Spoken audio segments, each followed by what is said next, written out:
Have you ever heard of the Rwandan Civil War? If not, maybe that's because it's more commonly known by slightly darker names. The Rwandan Genocide, the 1994 Genocide, or the Genocide against the Tutsi. Whatever name you prefer, this event ranks among the most horrifying atrocities in modern history. And when we say worst genocide, we don't mean there are any good ones, just that this one was exceptionally catastrophic. So, without further ado, let's dive headfirst into this dark chapter of human stupidity and unpack what the hell happened in Rwanda.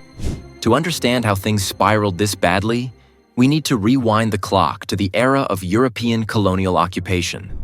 Back then, before World War I, Rwanda was under German control. The Germans ruled indirectly by chilling with local Tutsi kings, a laid-back arrangement that quietly planted the seeds of ethnic division. After Germany lost the war, Belgium swooped in like, "Nice little colony you've got there, we'll take it from here." The Belgians took existing social differences and gave them a racist, bureaucratic makeover. They literally measured people's skulls, noses, and even counted how many cows someone owned to decide who was Tutsi and who was Hutu. Because apparently, that's how science worked back then. The Belgians issued ID cards that permanently labeled people by ethnicity. They favored the Tutsi minority in government, education, and administration, calling them racially superior. And who better to decide who's superior than the same colonizers who just stole the entire country? This colonial favoritism created a poisonous social hierarchy that would haunt Rwanda for decades. By the 1950s, many Hutus had realized the Belgians were, let's say, a bunch of chocolate-eating hypocrites. With the rise of political movements and Catholic support, power began shifting toward the Hutu majority. But the damage was already done. Ethnic tensions were now deeply rooted in Rwandan society. So thank you, Belgium, for excelling once again at something incredibly dumb. And a special shout out to Germany, the world's leading experts in starting genocides. Bravo. In 1962, Rwanda declared independence, because in the 60s, declaring independence was basically Africa's biggest trend. Gregoire Kayibanda became Rwanda's first president and immediately began excluding Tutsis from political power. Tutsi landowners lost their property rights, and Tutsi children were denied access to education. Propaganda painted the Tutsis as outsiders and oppressors. As violence spread, hundreds of thousands of Tutsis fled to neighboring countries like Uganda and Burundi. And those refugees didn't just sit around waiting. They organized. They formed the Rwandan Patriotic Front, or RPF, a group of very angry, very determined people who wanted to return home and overthrow the Hutu-led government. On October 1st, 1990, the RPF invaded Rwanda, launching a brutal 3-year civil war. After years of fighting, both sides signed peace agreements designed to share power and end the conflict. It almost worked. Almost. Just as peace seemed within reach, disaster struck.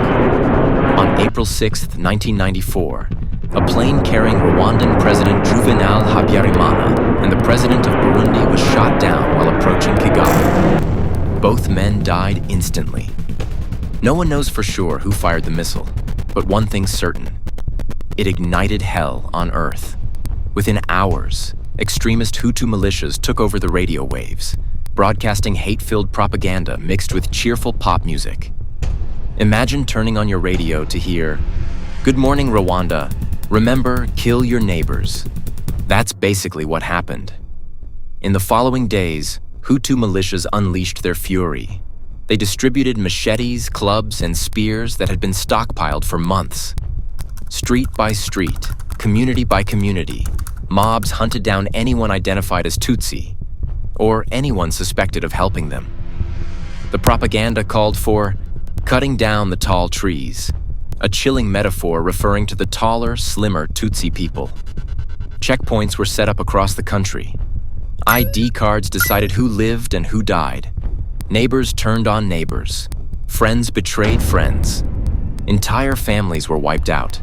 Even churches, places that should have been sanctuaries, became massacre sites.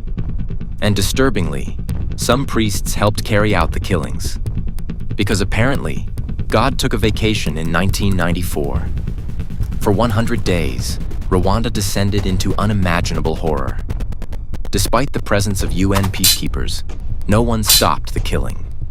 The United Nations response was so incompetent that if there were Olympic medals for bureaucratic uselessness, they'd have taken gold, silver, and bronze, all covered in blood. Under international law, if the UN had officially declared it a genocide, they would have been obligated to intervene. So, they simply didn't. No genocide, no obligation. Problem solved. A masterclass in cowardice.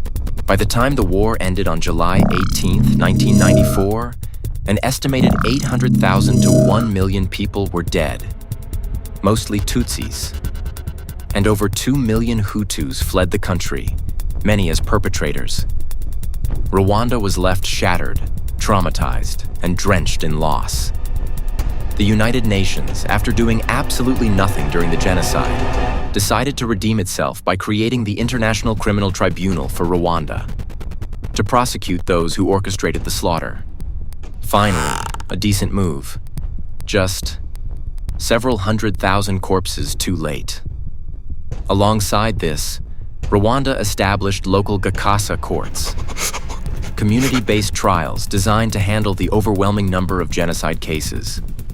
Through justice, truth-telling, and reconciliation, Rwanda began to rebuild from the ashes. Today, Rwanda stands as both a warning and a symbol of resilience. The genocide didn't erupt overnight. It was the result of decades of manipulation, colonial arrogance, and political hatred.